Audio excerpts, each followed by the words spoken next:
Good afternoon, everyone. It's a lovely, breezy Monday here in Clintonville, Wisconsin, and back to talk with you about week 5. So let's start with just a little commentary on your papers on Perpetua.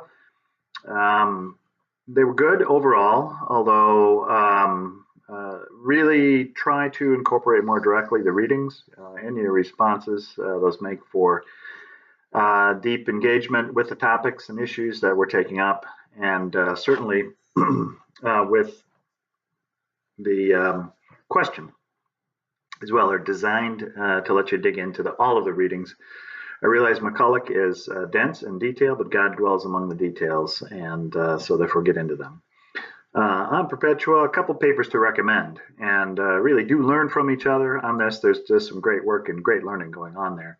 Alexander Stahl, Catherine Florence, David Fry, Joe DeMarius, and Kayla Sadowi wrote really great papers. Kayla did a video, and I recommend you check those out and learn from them, not only to know what a 20-point essay looks like, but also to foster your learning to strengthen your ministry in the future and your public witness as well. To McCulloch chapter 6 then, regarding God of the Battles, recognize that this is where our creeds came from imperial debates, stemming from Constantine's conversion. McCulloch puts it well on page 190. The new imperial church asserted itself as the one version of Christian truth for the world to follow, and in the process created a great deal of that truth for the first time. And recognize that we take as eternal and timeless, in fact, was very much the product of a particular situation and debate. Absolutely crucial to recognize that contingent origin of the particular articulations of Christianity, using, of course, the Greek as well. Just a little aside, pages 191 and so forth, on the founding of Constantinople and Constantine's obsession with death. The emergence of the cross as a symbol comes from this time period, that is the early 4th century.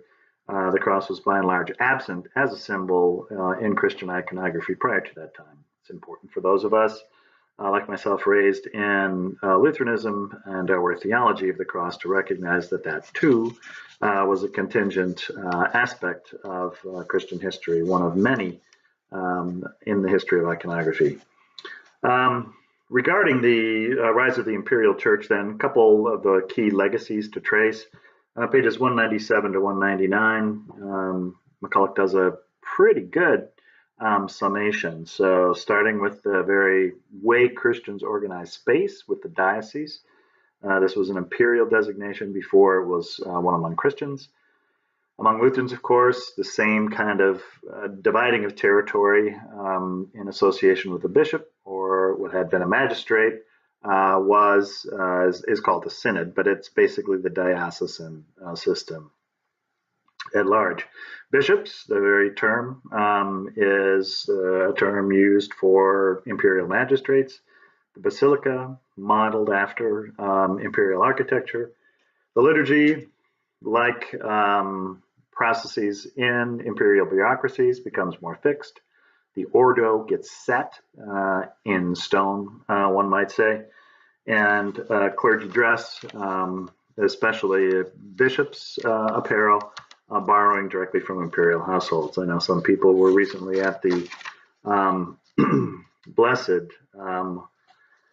event that commemorated Bishop Pat Davenport's election, and what a joyous occasion for those of us in the ELC. I'm just delighted to see this. I wish I could have been there to participate, but note well to the imperial trappings in association with this liturgical moment and passage of time. Also, important to consider in the development of the imperial church is the rise of monasticism, probably primarily as a protest against this accommodation of Christianity and culture. Now you have monks as a countercultural force or factor, and this renewal emphasis within monasticism comes back from time to time throughout the history of the church, but monks also take part in the intellectual and theological debates of the time, and sometimes in rather surprising and even violent ways. So while monasticism, as we understand it, is this withdrawal from the world, most monks also had, especially in early years, had quite a lot to do with the world as well. As for Constantine, Arius, and the emergence of the creeds, please read those sections with care and don't hesitate to supplement them with other readings if you need to do so. And hold on 1 minute, I have to get my copy of McCulloch, it's on the floor next to my desk, just a second. So I wanted to take you to page 221 in the text. There's a quote there from McCulloch that's really worth taking into account, especially what many of you have written about the canon.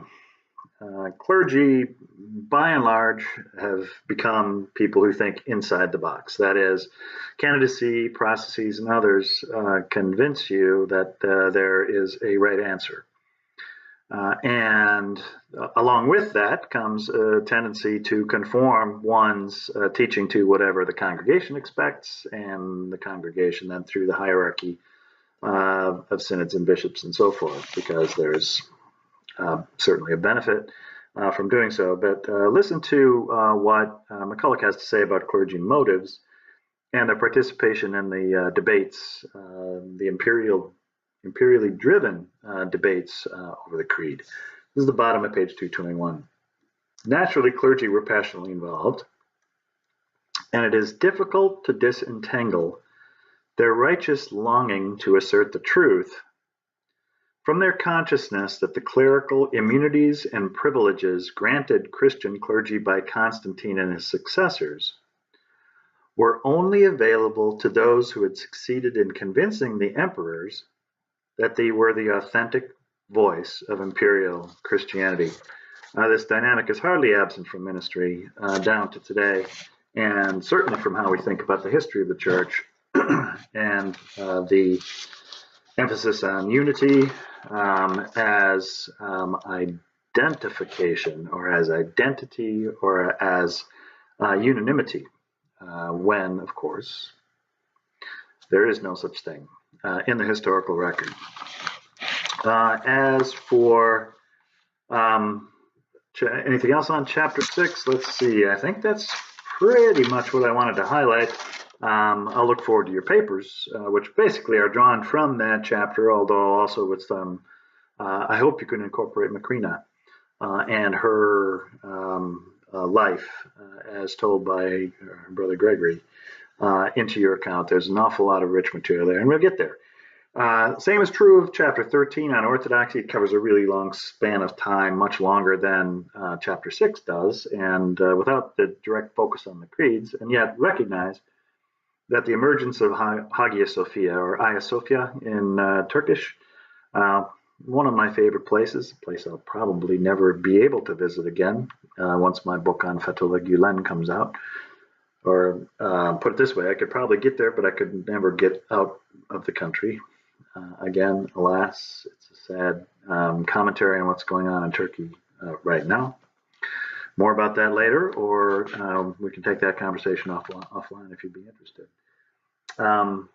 But it is an extraordinary building, and it's true what McCulloch says is that Orthodoxy, by and large, was molded around one building, Hagia Sophia. And it is a timeless place, of course, dating back to the 6th century and the Emperor Justinian. And that timelessness is not linear. And that's what's interesting about Orthodoxy generally as a tradition, is that you have a different way of marking the presence and activity of God, focused less on time than on space. This takes us back to the Byzantine Empire, and we'll have more occasion to talk about that empire and its influence and significance down the road. But we'll start by talking about iconography, and the iconography of the saints in Hagia Sophia and in Orthodoxy generally does not place them in some kind of linear progression from Jesus to now.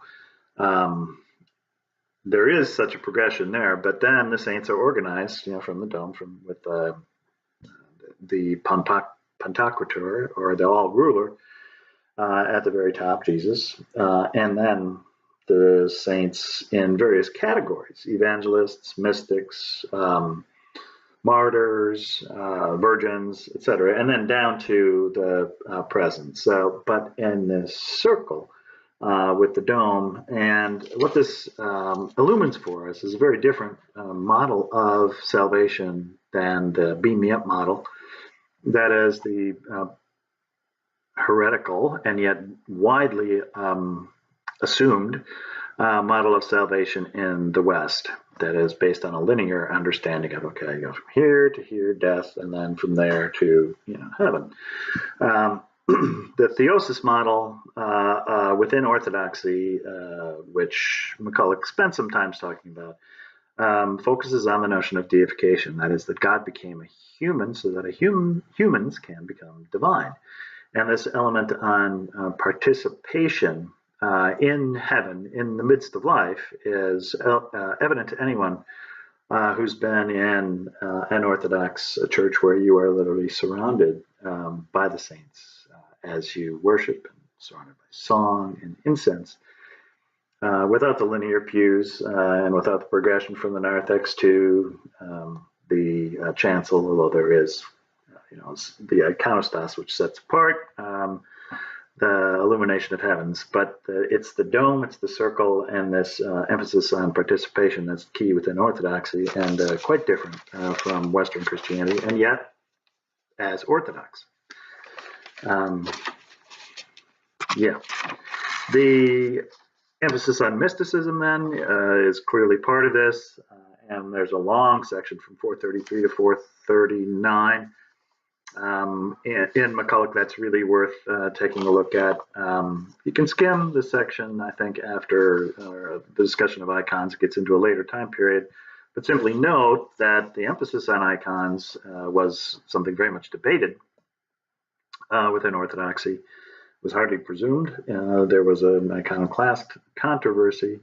And this also resurfaces throughout the history of Christianity. That is, people wanting to smash the sacred places of others and the sacred representations, the material representations in statues and in art. Certainly after the rise of Islam, which we'll have an occasion to talk about next week, I believe, this becomes even more pronounced, and certainly within Protestantism after the 16th century, this iconoclastic tendency within Christianity emerges. But note that the emphasis on icons versus, say, statues in the Western Church reflects this emphasis on timelessness and non-linearity. The icons are never literal representations. They're always analogs and avenues into eternity, focused on the mystical path of purgation, illumination, and union. Okay, finally to Macrina and her life. If you focus on nothing else in this relatively long excerpt, and I realize your time is short and limited as well, go to the prayer, Macrina's prayer, which starts on note 56. It really deserves a reading all the way through.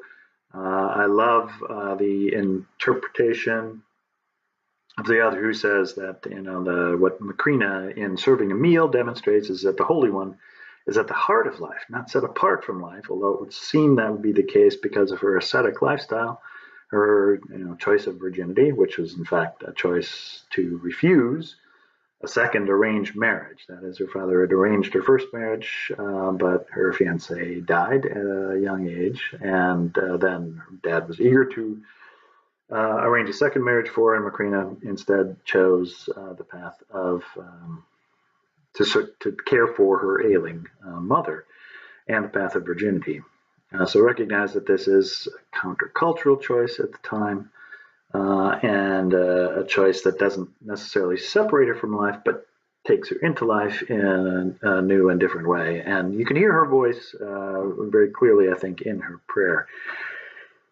The Christian Socrates, maybe, the new Thecla, Certainly, and note well that text, while not canonical for us, was very clearly at the heart of the Cappadocian spirituality and among Cappadocian Christians, that is, in that particular region of what is now Turkey.